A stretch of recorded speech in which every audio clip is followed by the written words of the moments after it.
ang tinuturo ni Ate Lucille na other woman ni Kuya Elmer. Ikaw ba yon, Ate Nene?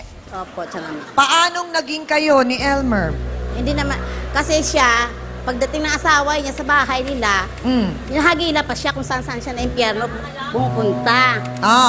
Makita siya ng asawa yan, nagsusugal na siya, naglalaklak siya, naglalaki. Umiinom pa bukod sa nagsusugal. Okay. Pabaya pa sa mga anak. Sabi mo sa research team namin. Ikaw mismo nakakita sa akin? Oh, Nakikinig ka lang sa chismis. sino? Okay. Ako Nalaman mismo po nakita ng sila research sa team bahay. namin, sinasabi sa inyo naglalabas ng sama ng Maalala loob. kang sanang asawa, hindi ka palitan ng asawa mo.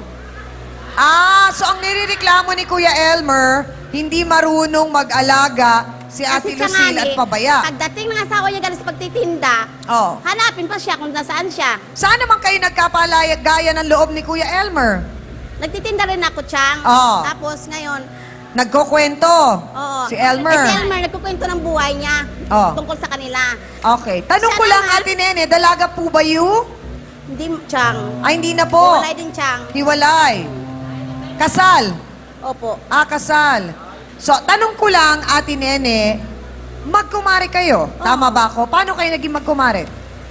Inaanak namin yung kapitbahay namin na ano. So magkatuwang talaga kayo. magkatuwang kami. Okay, balikan ko lang yung insidenteng una kayong nagkausap ni Kuya Elmer. Anong una niyong napagkwentuhan at nagkahulugan kayo ng loob? Nagkukwento siya kasi pagdating daw niya sa bahay, wala siya, hinahanap niya. Nandun sa sugalan. Tapos ikaw naman nagkataon, available. Available, okay. Tinanggap ko yung asawa niya. Asawa niya, Chang. Niligawan ka! Kasi ayaw Pero naman teka nito. muna, ang tanong ko, Ate Nene, paano nangyaring nagpaligaw ka? Yung mga lalaki, interesadong malaman ang estilo ni Elmer.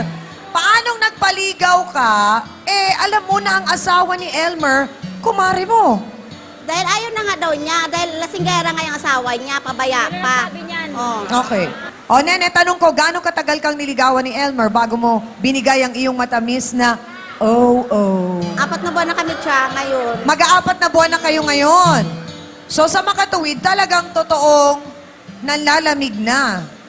At wala nang lakas si Elmer dahil wala pagkasama si Ate Lucille. Dahil wala naman siyang hinaharap, Chang. Ako may hinaharap. Wala akong pakialam kung kasi laki ng baldi yan. Pero sandali lang, mabigat ang mga paratang ni Ate Nene na ikaw ay pabayang ina at asawa, Ate Lucille. Hindi na kaya't ang lagi mong inaasikaso kasi ay ang pagtutong. It's... Nilibang lang ako siya. Hindi nakita tayo, anak ko. Pero ang isang concern ko din, Nene, kung sinabi sa'yo ni Elmer yon bilang magkumari kayo, dapat kinausap mo si Lucille. Lucille, may problema kayo ng asawa mo dahil hindi na niya kaya ang pagsusugal mo. Si Elmer ang kinakausap ko, mag-usap silang dalawa. Dahil problema nilang dalawa yan. Hindi dapat Kaya lang, imbis na tinulungan mo si Kumare, naaswang mo ngayon si Kumare. Wala akong magagawa, Chang. Nahulog ang loob ng asawa niya sa akin. Ganon din ako, Chang. Ang tanong ko, Ate Nene, bakit? Balon ka ba para mahulog si Elmer sa'yo? Sobra ka sa balon, Chang. Totoo naman yun, Chang. Ha? Totoo naman yun. Totoo yun. Sabi mo kanina, ate, 4 na buwan na kayo ni Elmer. Saan na nakarating? Naga-something na ba? Minsan sa bahay, Chang. Minsan. Doon sa minsan natutulog sa bahay. Natutulog lang doon. Pero tanungin natin, Doktora, gaano kahalaga ba sa mag-asawa, lalo na sa isang babae na asawa, yung responsibilidad na maalaga ka sa iyong mister? Tsang importante yun Kasi yun ang nakakalimutan karaniwan ng mga asawa, lalo na pag sila'y nagkaanak.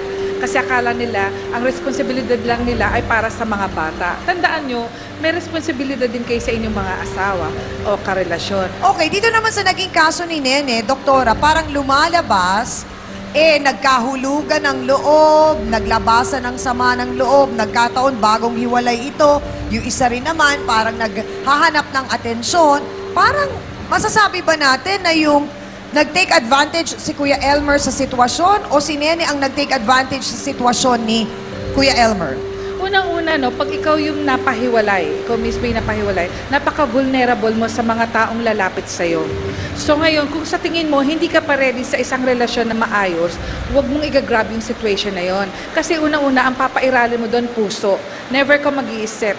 You will be blinded na, ay, kahit pa paano makakatulong to, hanggang sa matukso ng matukso ka. Hindi mo iisipin na, kumari mo yan, kaibigan mo yan, dahil kasi palaging iisipin mo yung emosyon na nararamdaman mo na parang napasaya ko.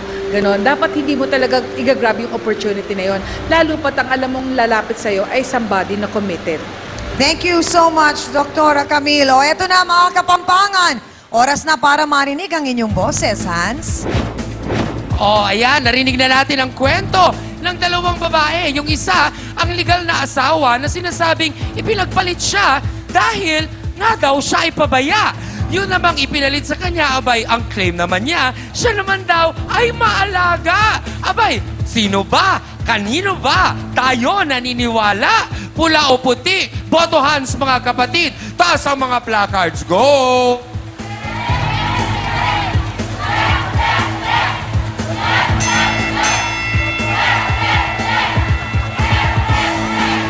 Abad siyang, medyo nagulat ako sa resulta ngayon, ha? Kasi nung mga nakaraan nating episode na halos pareho ang issue ng lalaking nagloko at pinagpalit sa iba ang misis, kalimitan ang simpatsya nandun lang talaga sa misis. Pero ngayon, may mga nakikita akong sumusuporta sa number 2. Abay, nakakagulat. Yan ang ating boto, Hans. Abay, kahit ako nagulat sa nakita ko. So parang pinapakita rin siguro ng mga kasawsawa natin na mahalaga at importante na inaalagaan ni Ate Lucille ang kanyang mister. O eto na, may nabanggit kanina na nagsabi kay Lucille ng tungkol kina Nene at Elmer dahil not just once, not just twice, but 3 beses na raw po siyang nakikitang sila ni Elmer ay magkasama. Ano bang nakita niya? Narito, si Eleanor Manlapas. Pasok!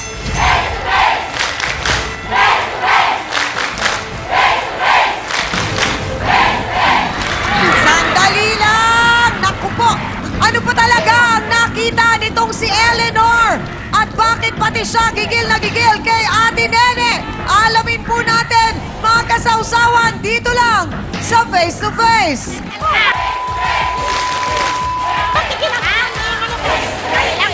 Grabe! Ibang level na talaga ang bangayan dito sa face-to-face.